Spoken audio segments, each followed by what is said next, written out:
لكن نتخيل أن الناس بيرضون عنا جميعا، لا. ارفع رأسك وقل أنا سلفي، ما في şey. Həmçinin bu hədisin dəlalət elədiyi mənalardan birisi də budur ki, insan ümumiyyətlə müsəlman qardaşlarına qarşı açıq ürəkli olmalıdır. Geniş qəlbli olmalıdır. Kindən, küdurətdən və həsəddən uzaq durmalıdır. Necə ki Allah Azze ve Celle buyurur ki, وَلَا تَجْعَلْ فِي قُلُوبِنَا غِلًّا لِلَّذ۪ينَ آمَنُوا. Möminlərin dili ilə Allah Azze ve Celle bu duanı Quranda zikr edir ki, möminlərə qarşı qəlblərimizdə kin, həsədə yer saxlama. Və Həsən Əl-Basri rahiməhullahdan soruşanda ki, ümumiyyətlə mömin öz qardaşına həsəd edə bilərmi? Və ya bunu etsə ona nə nəsiyyət olunar? Həsən rahiməhullah deyir ki, belə birisi Yusufun qardaşlarını xatırlasın. Yusufun başına gətirdikləri oyun həsədin nəticəsində idi. Hətta yer üzündə ilk asiliyin səbəbi də həsəd idi. Adəm əleyhissalamın övladlarına baxın. Hətta iblisin cənnətdən qovulmasının səbəbi də həsəd idi. Dedi ki, ənə xayrun min, xaləqtəni min nərin və xaləqtəhu min tin. O zaman ki ona, Adəmə səzdə edilməsi əmr ediləndə dedi ki, mən ondan daha xeyirliyəm, çünki məni oddan, onu isə torpaqdan yaratmışam. Və Peyğəmbər sallallahu aleyhi və səlləm bir gün məsciddə əshabı ilə oturanda deyir ki, indi cənnət əhlindən birisi içəri girəcək. Və görürlər ki, bir sahabə gəlir və bir rəvayətdə gəlir ki, bu Səad ibn Əbi Vaqqas olur. Girir içəri, dəstəmaz almış halda, əllərində çarığı və bu bir neçə gün təkrarlanır. Səhərsi gün Allah Resulü aleyhissalatü vesselam yenə də bu şey təkrarlayır. Deyir, indi içəri cənnət əhlindən biri girəcək.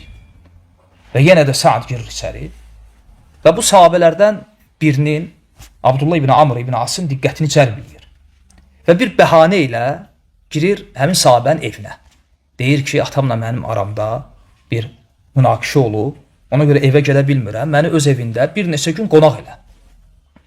Və girir, evində bir neçə gün qonaq olur. Hətta o sahabənin əməllərinə, gündüz əməllərinə, gecə ibadətlərinə baxsın. Və Abdullah ibn Amr ibn As da bilirsiniz, Davud əleyhissalamın orucunu tutan, gecə ibadətlərinə həris olan, yəni öz ibadəti ilə seçilən sahabələrdən idi. Və bu fürsəti əldən vermir. Fikir verin, xeyirdə necə yarışırdılar. Yəni, sahabə fikirləşir ki, yəni görəsən bu sahabənin, bu müsəlmanın, yəni bizdən fərqli hansı bir əməli var ki, Allah Resulü aleyhissalatü vesselam 3 gün dalbadal onu cənnətlə müjdələdi. Və sonra Abdullah ibn Amr deyir ki, mən onun əməllərinə baxdım və o əməllər içərisində yəni artıq bir əməl görmədim. Və 3 gündən sonra bu qissəni ona nəql edir ki, əslində atamla mənim aramda heç bir problem yox idi. Lakin Allah Rasulü bir neçə gün dalbadal səni cənnətlə müjdələdi və bu səbəbi ilə gəlib sənin evində qonaq oldum. Və səbəbini soruşanda həmin sahabə nəysə bir şey deyə bilmir. Yəni hansısa bir oruc olaraq, sədəqə olaraq, namaz olaraq artıq bir əməlini deyə bilmir. Və Abdullah ibn Amr getmək istəyəndə çağırır onu geri. Deyir, ola bilsin ki, bu əməlimə görədir. Və nəyi zikr edir? Deyir ki, qəlbimdə heç bir müsəlmana qarşı xəbislik, kin, küdurət saxlamıram və Allahın müsəlmanlardan kiməsə verdiyi bir nemətə görə ona heç vaxt həsəd etmirəm. Və bu səbəbə görə. Və həmçinin Peyğəmbər sallallahu aleyhi və səlləmin sizlərdən biri özü üçün istədiyini müsəlman qardaşı üçün istəmədikcə iman etmiş sayılmaz hədisinə həmçinin nə daxildir? Yəni bu hədisin ehtiva elədiyi mənalardan birisi də budur ki, müsəlmanlar ümumiyyətlə bir bədən kimi olmalıdırlar. Köməyə ehtiyacı olanda ona yardım etməsi, xəstələnəndə onu ziyarət etməsi, zalim olsa da, məzlum olsa da ona yardım etməsi. Necə ki, Peyğəmbər sallallahu aleyhi və sələm buyurur ki, unsur axakə zalimən av mazlumən. Müsəlman qardaşıva zalim də olsa, məzlum da olsa kömək et. Zalıma necə? Zülmünə mane olmaqla. Məzluma necə? Üzərində olan zülmü aradan qaldırmaqla. Və Peyğəmbər sallallahu aleyhi və səlləm buyurur ki, Əl-mü'minun kəl-cəsədil vahid. Möminlər bir cəsəd kimidirlər. Misala fikir verin. Allah Resulü aleyhissalatü vesselam möminləri nəyə bənzədir? Bir bədənə. Və sonra izah edir ki, necə ki, insanın bədənində bir üzv şikayət edəndə, ağrıyanda, bütün bədən o üzvə görə səhərəcən yatmır.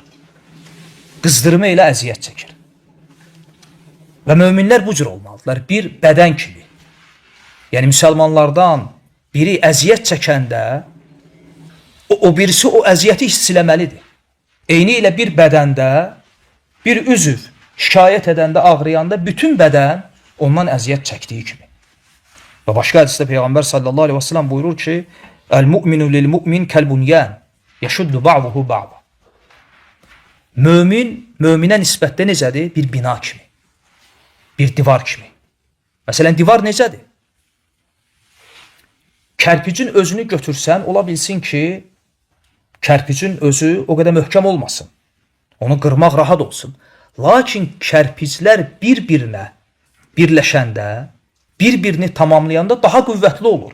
Ona görə Allah Resulü sallallahu aleyhi və sələm bunu deyəndə əllərini belə birləşdirir bir-birinə və deyir ki, Əl-mu'minu lil-mu'min kəl-bunyan yəşuddu ba'duhu ba'da. Möminə nisbəti bir bina kimidir. Onlar bir-birinə dəstək olurlar.